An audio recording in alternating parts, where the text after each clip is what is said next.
All right, and we are live with American Spirits episode 32. Let me just make sure I have the right stream key set up here and not the game slop one. Okay, yeah, it's working. Yeah, so I think we skipped last week. So welcome back, listeners. Today we're covering Jefferson and Hamilton's bank debates. We have a pretty short stream tonight because there's a hard out. So yeah, we're co-hosted again by George Bagby. How are you doing? Well, I know how you're doing. Same as me. We both have a cold. Yeah, there's nothing like fever and delirium that keeps you up all night thinking of numbers for some reason. That's not what is normally on my mind. So I must have really been far gone. Yeah, we must have had the same thing. So sounds like your Oh, fever is really? a little worse, but yeah, I'm perfect timing. You know, we're both half delirious to do this stream, but fortunately, Mr. Quinn is in good health thanks to his excessive intake of vitamin D. Apparently. I am the living embodiment of Nietzschean vitalism. Here we go. All right, so we'll get into it since we don't have much time. My general opinion on this whole debate is that Thomas Jefferson blows out Alexander Hamilton with facts and logic, and this time we actually do have the debate up on screen. There we go. I could put it on screen. So the first thing we have in this document is Thomas Jefferson's opinion on the constitutionality of a national bank. I think constitutionality should be read more than as legality. I think in kind of the ways he uses it. He's, as you can see here, referencing concepts that are not strictly within the outside of inside the Constitution. But what is your take on that? Yeah, this is Washington asking his cabinet for their opinions. So Washington was very impressed by James Madison's opposition to Hamilton's bank bill. So Hamilton proposes the national bank in a report to Congress, the second report on public credit. Congress, allied congressmen create a bill to charter the Bank of the United States, and then it is debated in Congress. It does pass, but there is a lot of argument led by the dynamic Madison, who is at this point like Jefferson's ally in Congress. It impresses George Washington so much that he asks three cabinet members to write opinions about the proposed incorporation of the national bank. So he asks Edmund Randolph, his attorney general, who is opposed. He asks Thomas Jefferson, his secretary of state, who is opposed. And he asks his own beloved Alexander Hamilton. And evidently waits up until the very last moment before deciding against vetoing the bill. Can we just pause to appreciate the enormity of being able to casually call upon a brain trust that includes Jefferson, Randolph, and Hamilton? Absolutely. It was a really extraordinary generation. And they've got a lot of mileage left. You know, Madison later as president himself. And there are so many members of that generation. Their impact is long felt. 250 years on, you might say. Absolutely. Well, I've got a quote right in front of me here. This is historian John Fiske. He says, all of American history has run along the lines marked out by the antagonism of Jefferson and Hamilton. And these are the documents here where they are best exemplified, just where their differences lie. Yeah, it's interesting not to go all Hegelian, but so many civilizations seem to be defined by an antagonism between two people. With the Greeks, you could point to Aristotle and Plato. With the Romans, you could point to Cato and Caesar. But the pattern continues. It seems to be an emergent piece of human nature. I think so. We've seen other versions of this conflict or the same conflict in some of the materials we read early on, and kind of midway into American Spirits when we read the progressive histories. So I guess we should start picking some quotes here. We have some highlighted. So this is Jefferson in his opinion on the constitutionality of a national bank from February 15th, 1791. He states, quote, "I consider the foundation of the Constitution as laid on this ground, that all powers not delegated to the United States by the Constitution, nor prohibited to the states, are reserved to the states or to the people." And then second, the incorporation of a bank and the powers assumed by this bill have not, in my opinion, been delegated to the United States by the Constitution. So something important here is, remember, Jefferson is operating in the frame of the states are sovereign and the United States is a power that they delegate powers to, and they have established those United States as a collective body that they can agree to delegate powers to. But the United States is not the fundamental sovereign entity here. And obviously, this is what Hamilton's going to get into. But yes, Bagby, go ahead. Yeah, this is a question of where the original authority lies, where the ultimate authority lies. But this is also a very interesting legal question. And I'd like to ask our own Mr. Quinn about this, because he's going to know more about it from the perspective of law than I do, about the question of dividing sovereignty. Indeed. Like, can this authority really be divided? In the case of incorporating a bank or any other corporation, this is in some ways the ultimate question of government, because no governmental power is quite so fearsome as the ability to create a person ex nihilo. In this sense, governments truly have ascended the throne of God, in that we create these legal persons who can own property, conduct business, but who have no corporeal existence. And as terms of divided sovereignty, this question is central, because that fearsome power really rests with the sovereign.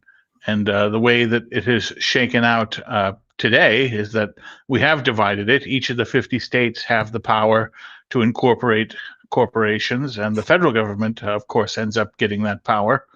But it's fundamental to the vision of the United States whether you can create legal people from nothing.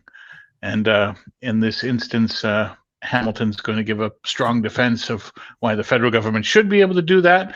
I would note, historically, it used to take an act of parliament in England to create a corporation. Nowadays, you can just go on the internet, go to your Secretary of State's website, and bing, bang, boom, have a corporation. But it used to be a much more formal and fraught process. Rather right. Like back in the day, you had to get an act of parliament to have a divorce as well. Mm-hmm. Correct.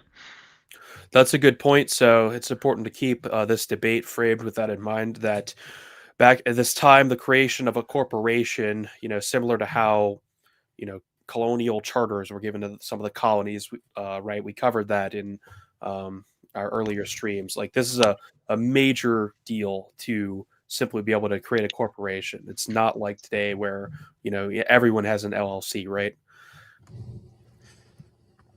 Indeed. Well, the latter half of the quote that you just read, he's literally quoting the 10th Amendment of the Constitution. And as we've already covered, this is supposed to be the catch-all amendment that covers all of the anti-federalist concerns. And we recall the anti-federalists were very concerned about expansive government powers, government overreach into the affairs of the states, and so on. Just to poke at Jefferson's argument here, it is somewhat odd that he has identified the foundation of the federal government upon one of the amendments to the Constitution and not to anything in the body of the Constitution proper. Obviously, this is somewhat of a historical accident, the way the 10th Amendment was negotiated to get the Constitution ratified, but it is philosophically and structurally interesting that he grounds the federal government in what is effectively the last afterthought. Yes.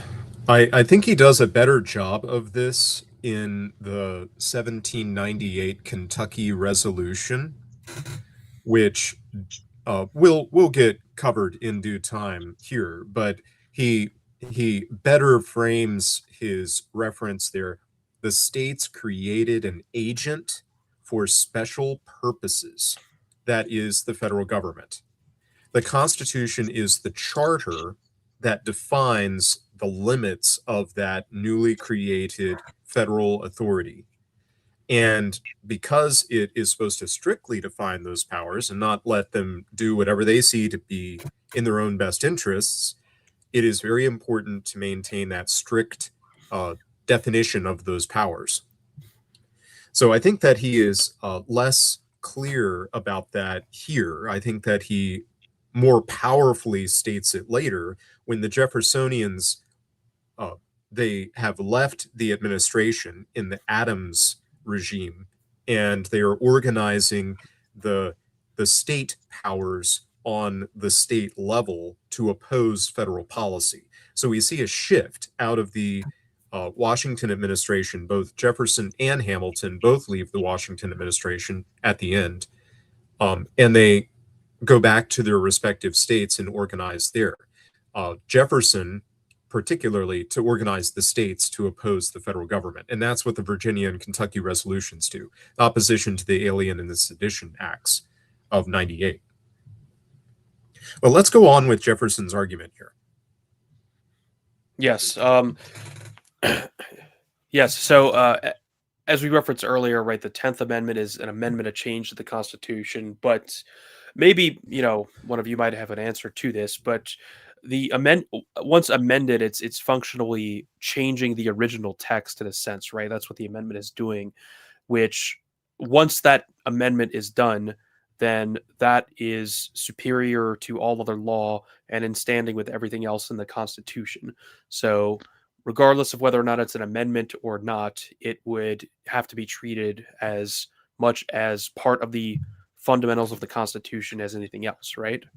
Or Indeed, this came up with several of the amendments, and it is a canon of constitutional interpretation that the Constitution may not forbid anything it explicitly permits and may not permit anything it explicitly forbids. And as several amendments, change the Constitution. I'm thinking specifically of when the income tax was put into a constitutional amendment.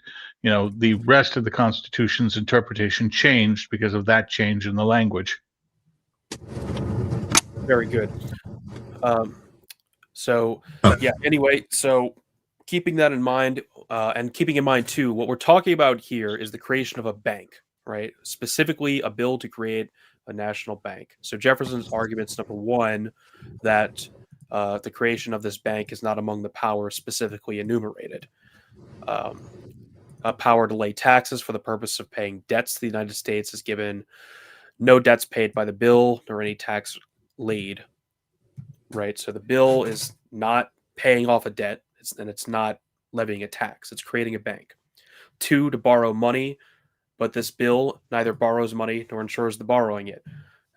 So you could borrow money from a bank, right? But the bill creating the bank is not borrowing money. So if the Constitution allows the federal government to borrow money, they could do that from an existing bank, but it does not say they cannot simply create the bank to borrow from.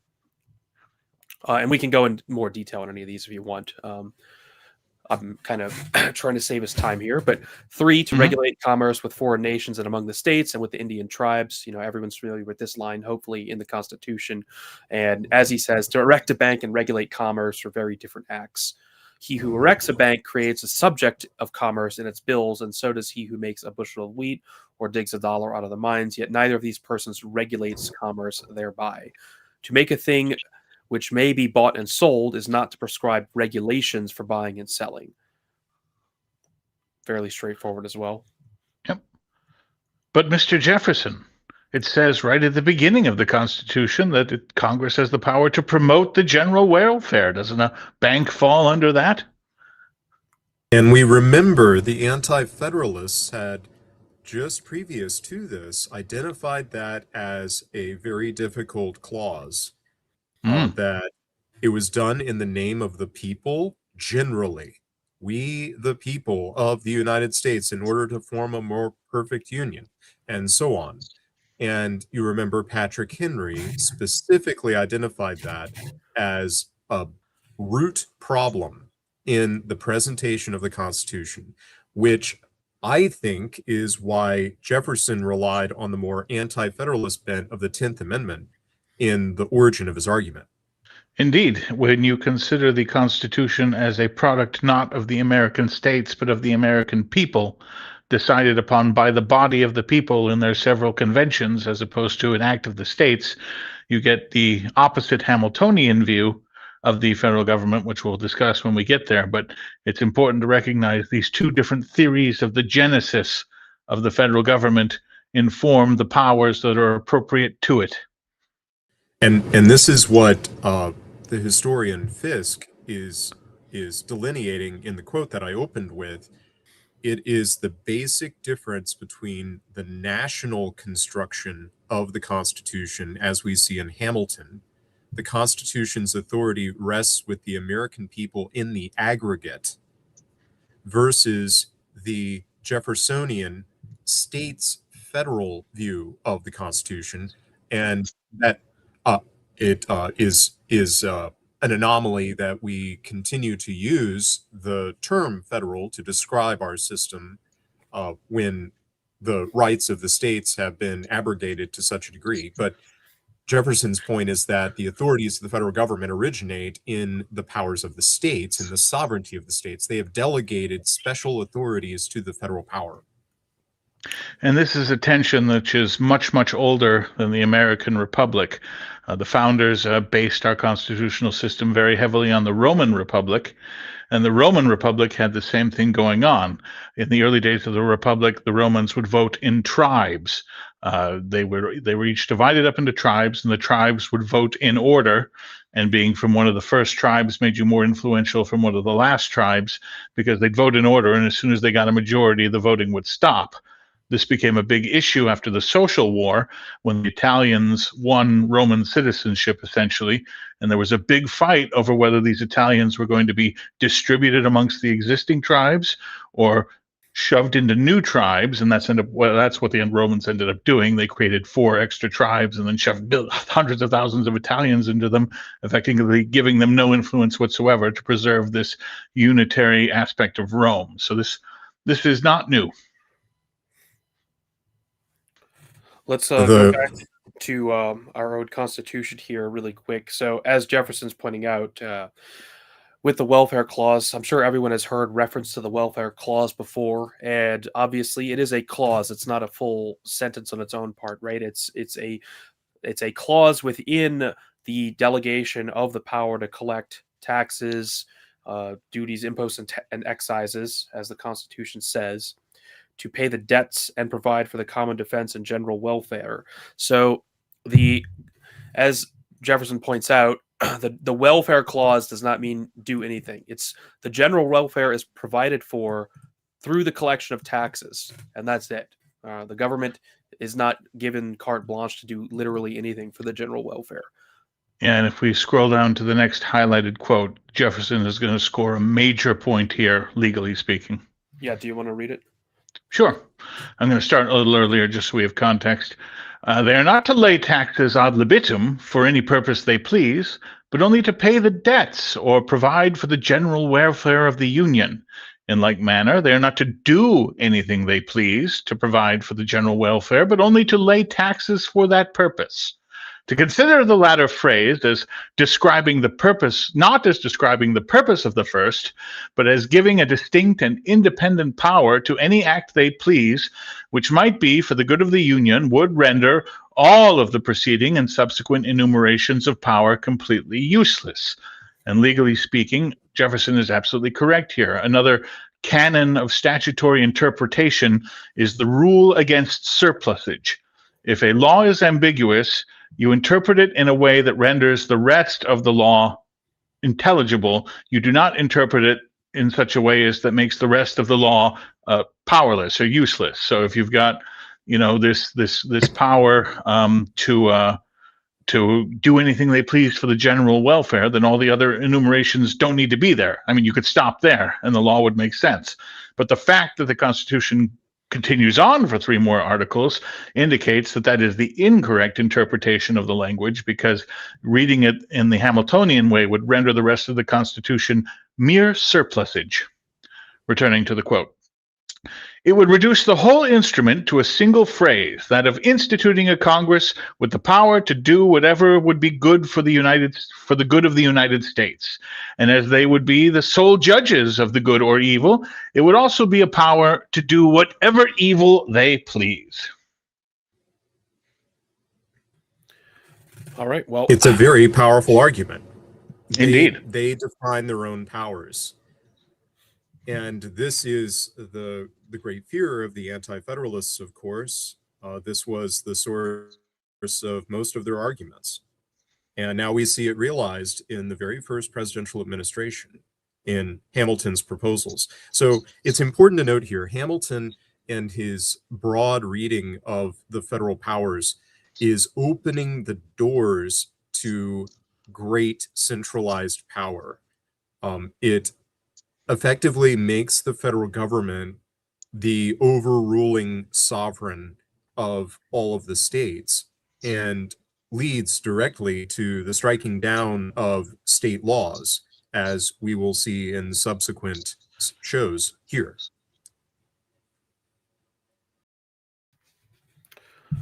And I will read the next quote from Jefferson. Quote, "It is known that the very power now proposed as a means was rejected as an end by the convention with which formed the Constitution. A proposition was made to them to authorize Congress to open canals and an amendatory one to empower them to incorporate. But the whole was rejected, and one of the reasons for rejection urged in debate was that then they would have a power to erect a bank, which would render the great cities, where there were prejudices and jealousies on the subject, adverse to the reception of the Constitution." Again, what Jefferson is doing here is something that lawyers do every day today. This is a method of statutory interpretation called reference to legislative history.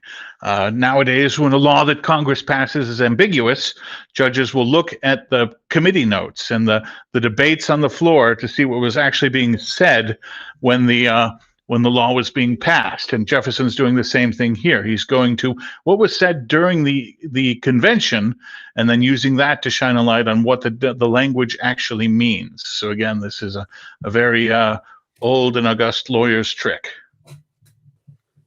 Yeah, also interesting piece of history, not being too familiar with the debate itself outside of what we covered. That's really interesting that this actually came up directly. I don't know if Bagby knows more about the specifics there. Just in essence, what Jefferson is recounting here, the power to incorporate was debated in Philadelphia. It is also explicitly rejected. What's ironic about this is that the framers in Philadelphia, the actual writers of the Constitution, believed that the cities would be adverse to this means of patronage. And this was the exact opposite of the realities by the time the bank is being debated. The bank is very popular in the more industrial states in the Northeast. It is less popular in the South, as we recounted in our last session here on American Spirits. The organized merchant class, the moneyed class, as the historians have it, are very excited about this proposal of the bank.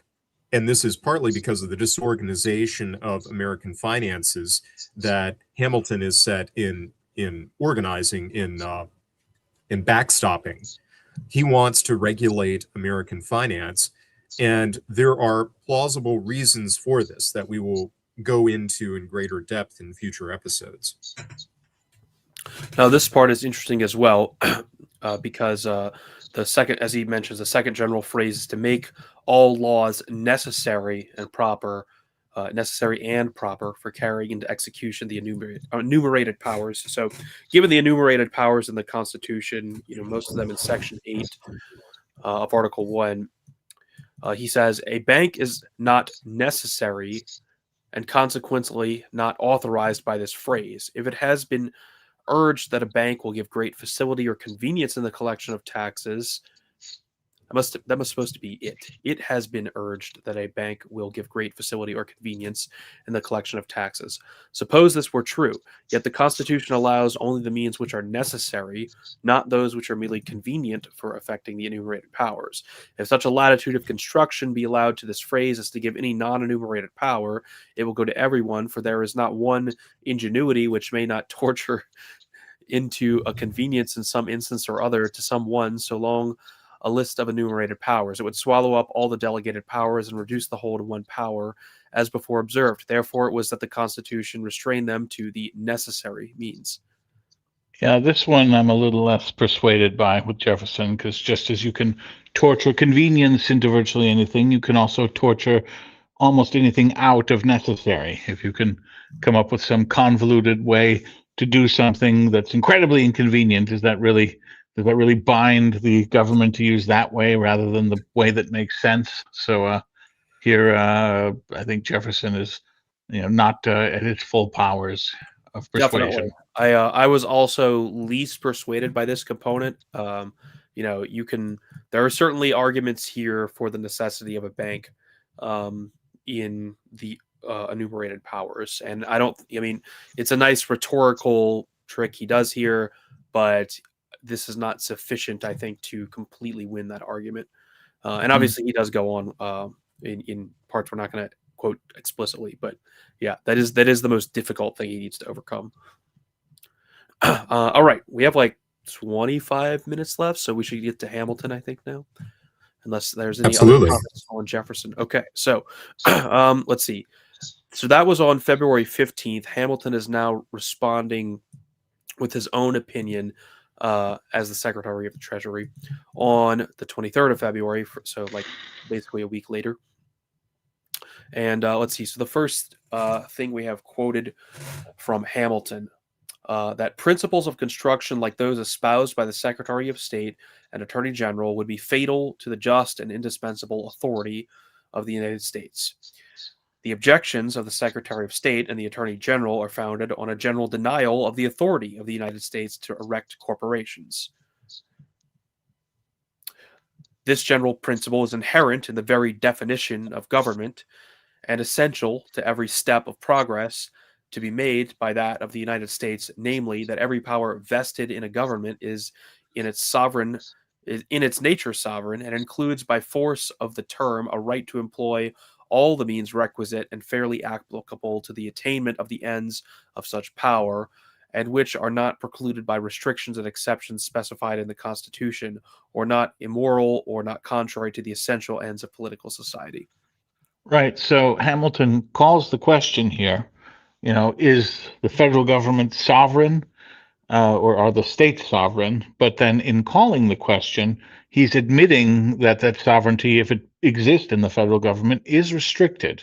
He calls out things which are not precluded by restrictions and exceptions specified in the Constitution.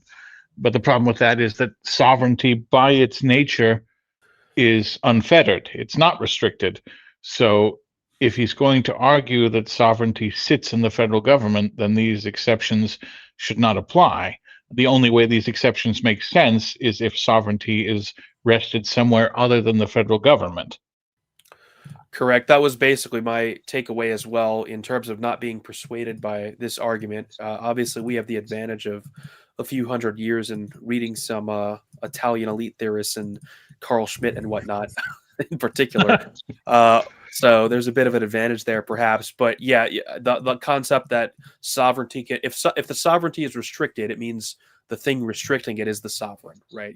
The sovereign Correct. is not restricted. So I don't know. What do you think on this, Bagby? Do you have any thoughts on? This? It's very interesting how the Jeffersonians, the followers of Jefferson's argument concerning the bank here, and then later what we see in the Kentucky Resolution, they take the focus of their efforts to the state level. And the response on the state level is really interesting.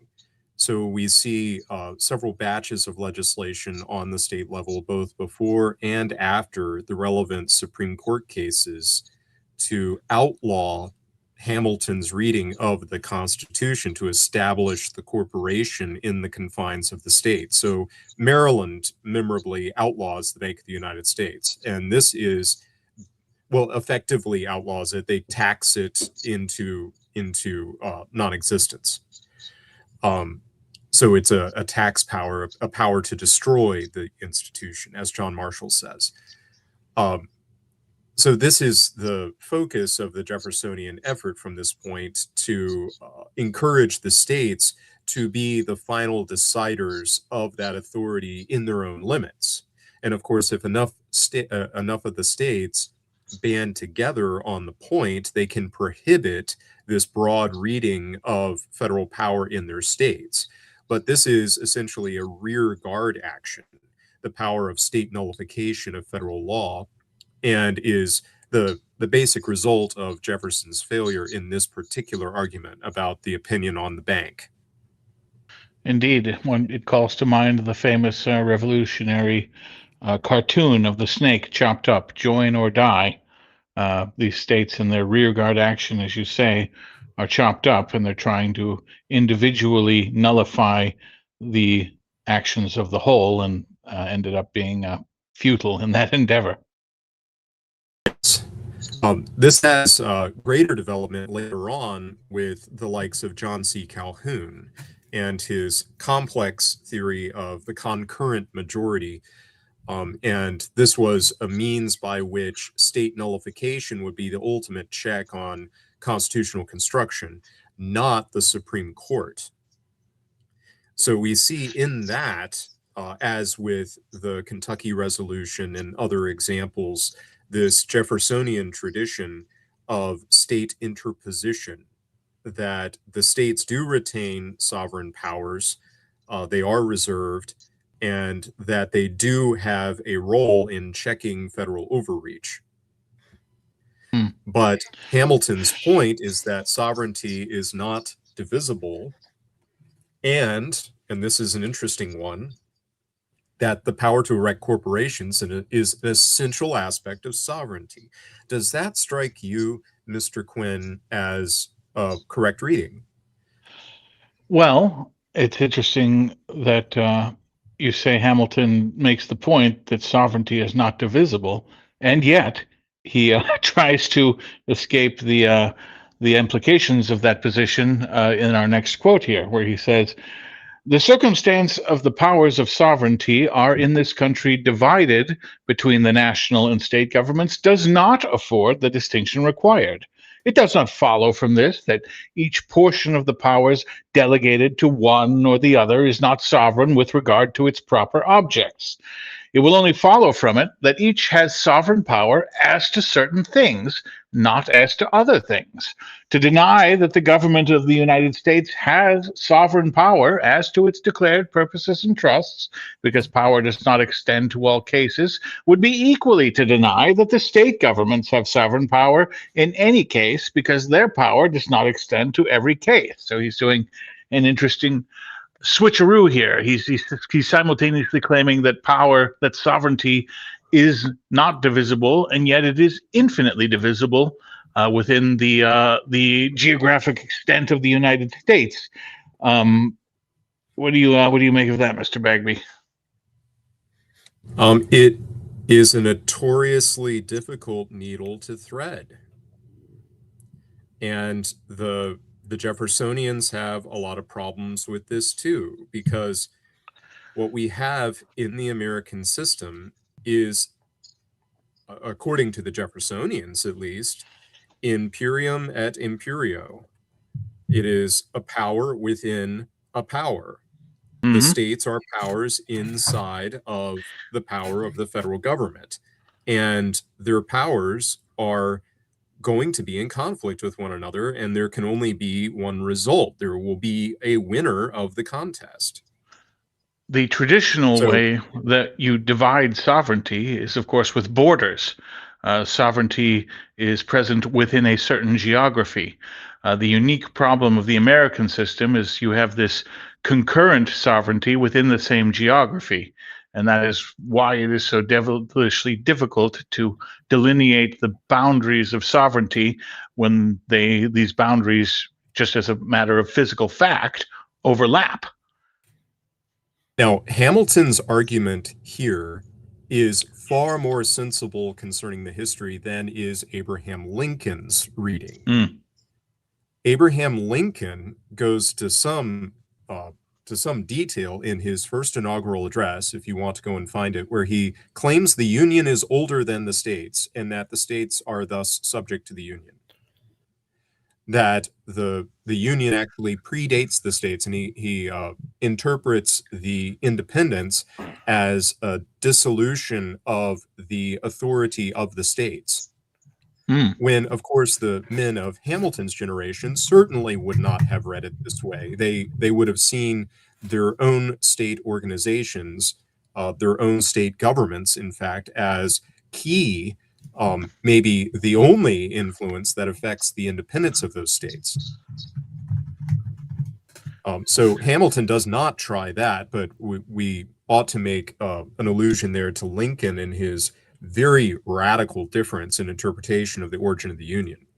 Indeed. So Lincoln sees the states as creatures of the federal power, as counties and cities are creatures of their member states. They are created, the charter of the city, the creation of a county and that local level government is under the authority of the state, and the state could dissolve that power. It's interesting. I mean, I can see where Lincoln is coming from with that. If you accept the premise that the federal government is the creation of the whole American people, then you could say that it is prior to the states because the American people existed before the state governments did. But the hand waving there is the postulation of an American people in 1620 or 1680. You know, the American people as a unitary body, I would argue, was forged in the Revolution, and there were American peoples prior to. And so to speak of the Constitution as the creation of the American people as a corporate body is achronological, because the Constitution emerged only after the American people had been forged from the American peoples, if you wanted to look at it that way. It's also technically false in the means by it's which absolutely false. Yes. Yes. The states, almost all of them, with the exception of Rhode Island, which puts up the Constitution to a plebiscite and it's voted down. It's the very first state to vote on the Constitution. All the other states erect conventions. They elect delegates to those conventions, and those conventions have the authority to speak for the sovereign power of the state, whether or not to join the Constitution. And that's a real choice because they are legal bodies. And as we discussed last episode, I think they were somewhat creative in the timing of their votes in some cases. Yes, indeed. And Forrest McDonald, in his book about the ratification of the Constitution, goes into some detail on that, if you're interested. Forrest McDonald, coincidentally, he has a very good book entitled Imperium et Imperio, in which he meticulously documents the assertions of state sovereign rights up to and immediately following the Civil War. And this was an American tradition. It is not regional in its application. Obviously, the South is most famous for doing this, but northern states as well had effectively nullified federal law up to the time of the Civil War. So we have, for instance, Wisconsin nullifying the Fugitive Slave Act of 1850. We have the state of Ohio, in imitation of Maryland, effectively taxing the Bank of the United States out of existence in Ohio, notwithstanding the Supreme Court case justifying the federal power. And they did shut down the Bank of the United States branch in Ohio. The Supreme Court did not stop them, which is very interesting. So we see this is a common American heritage. It is not exclusively regional to one section of the country. But these are very interesting books to delve into if you're interested. All right, we should continue on with Hamilton's quotes now. Whether the United States have power to erect a corporation, that is to say, to give a legal or artificial capacity to one or more persons distinct from the natural, for it is unquestionably incident to sovereign power to erect corporations. Well, fairly straightforward statement there on the nature of sovereignty. The first of these arguments is that the foundation of the Constitution is laid on this ground, quote, that all powers not delegated to the United States by the Constitution or prohibited by the states are reserved for the states or to the people. So he's addressing Jefferson's arguments directly here.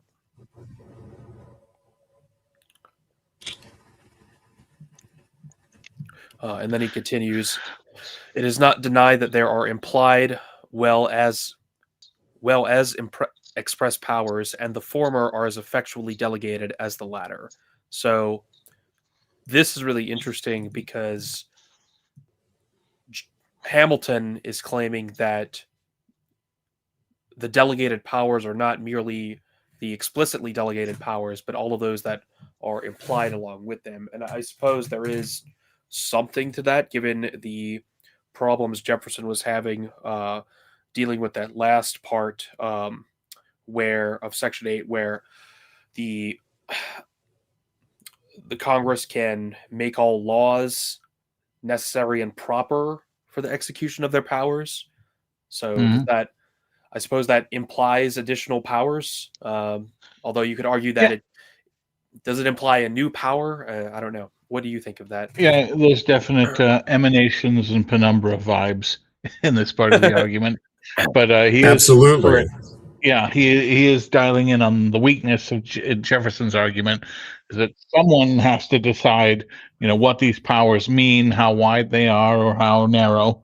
And he's essentially making the argument, which is not true, because Jefferson does explicitly deny that they're implied as well as express powers. But he's going to say that it is not denied, and then assume unto the federal government, as Jefferson warns, the power to decide the scope of its own power. And you notice the passive voice. It is not denied. Well, who doesn't deny this? What authority? So he's reading his own thought into the reader. Oh, that's very clever. I like that you picked that up. This is why we advise against the passive voice, though it is rhetorically powerful, as we see. Lincoln himself indulges in this famously in the second inaugural address, where he does not ascribe agency to the start of the war. Kind of implies that God did it all, when in fact there was a choice to raise an army, invade the South. But he famously uses the passive voice there. And the war came. There's an important distinction, too, in the part of the Constitution being discussed, because it says that the Congress has the power to make laws for the other powers to be executed. It's not an additional power. It's the power to make laws, right? But Jefferson here is talking about a new power, which is the power of erecting corporations. Sorry, Hamilton is talking about a power of erecting corporations is either implied in or would result from some or all of the powers vested in the national government. And the example he's pointing to here is, the conquered territories, the various lands held by the United States, which are not themselves in states. Are we to assume there's just never going to be corporations in these areas? Surely, the framers, who are us, really meant that the federal government would be able to form corporations because of the necessity of forming them in areas not controlled by states. Indeed, the power to erect territorial governments. Which, that's not easily dealt with. I mean, that's not dealt with at all in the Constitution. No.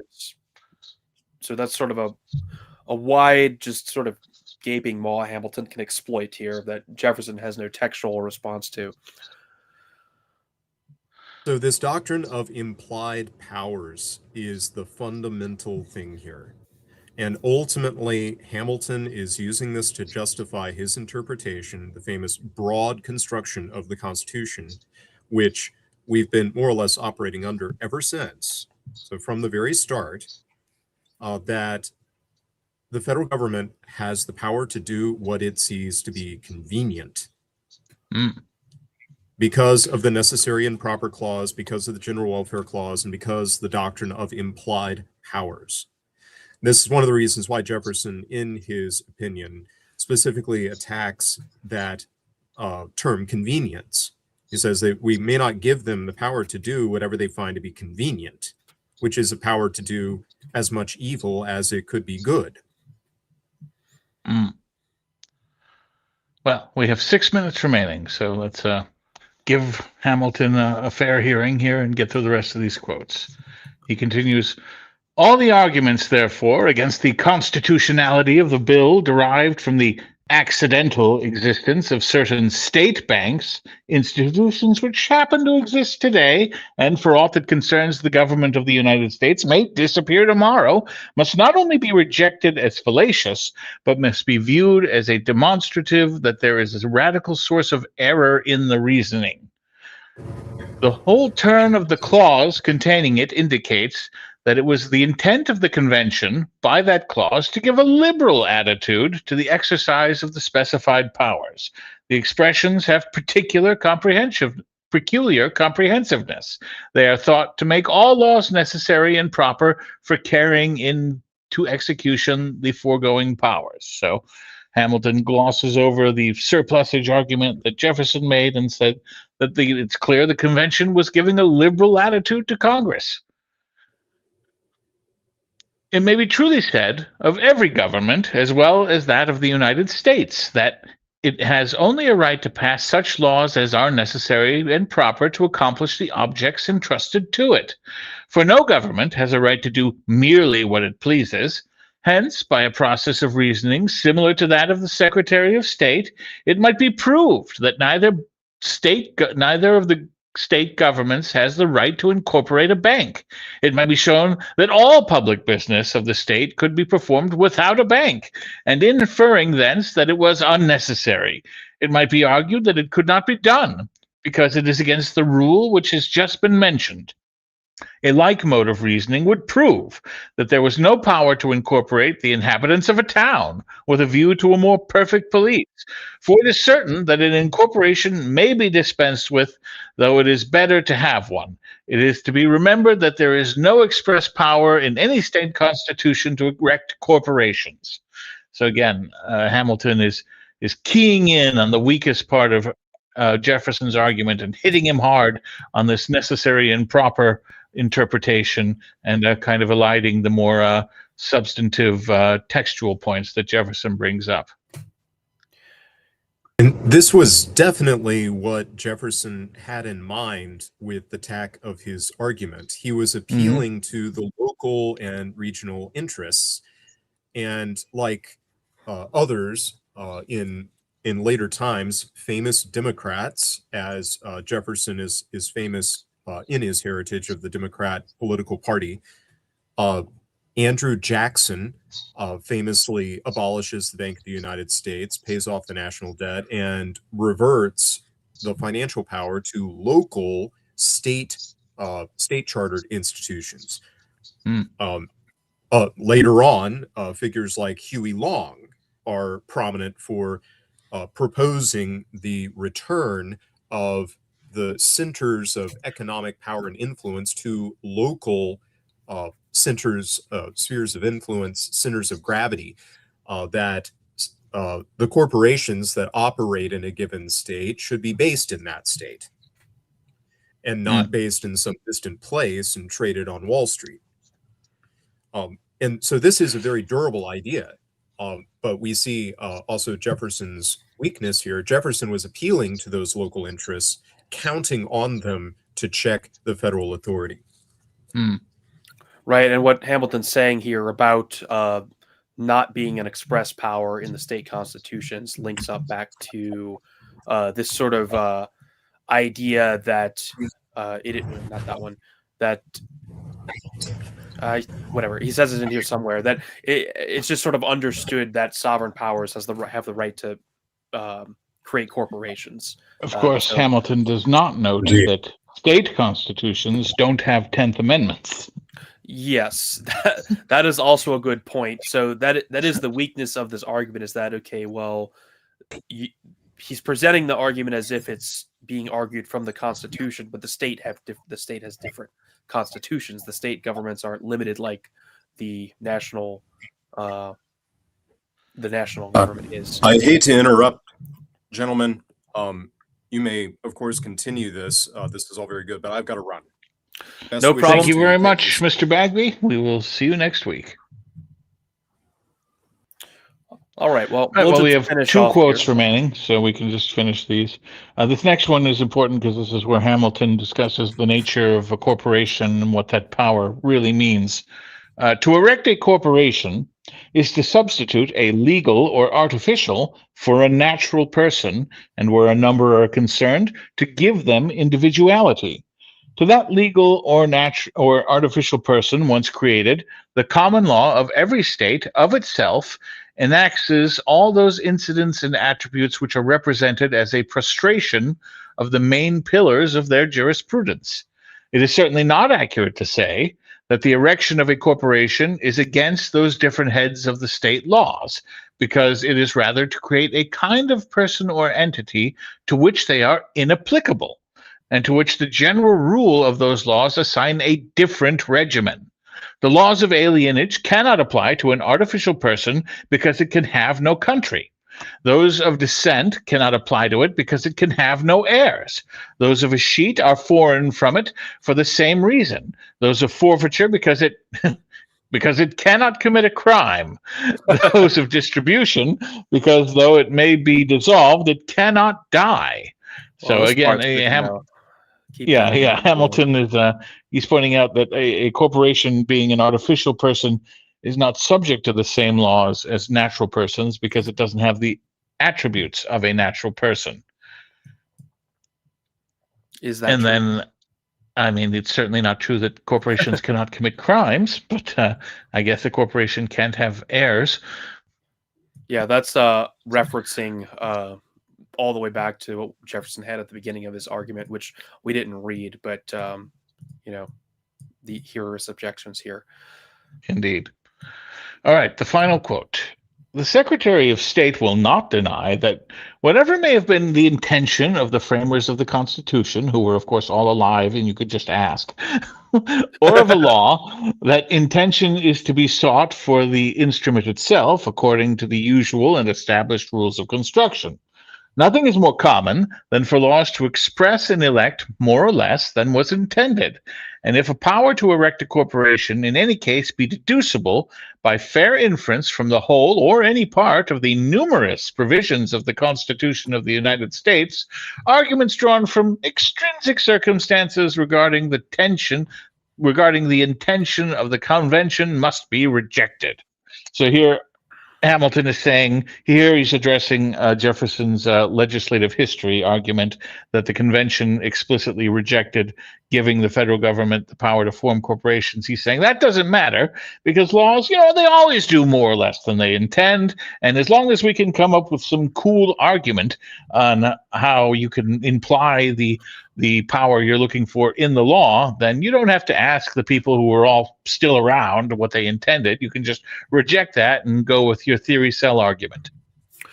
Yeah, so as I said at the beginning, I think it's really obvious that Jefferson has the superior argument here. It's not, ironclad, but he definitely wins the argument. But of course, this is not a, debate class. This is a battle between factions, and Alexander Hamilton's faction wins because it is more powerful than Jefferson's. Correct. More powerful, better funded, better organized. And okay, well, that concludes that quick overview of those two primary sources for the bank debate.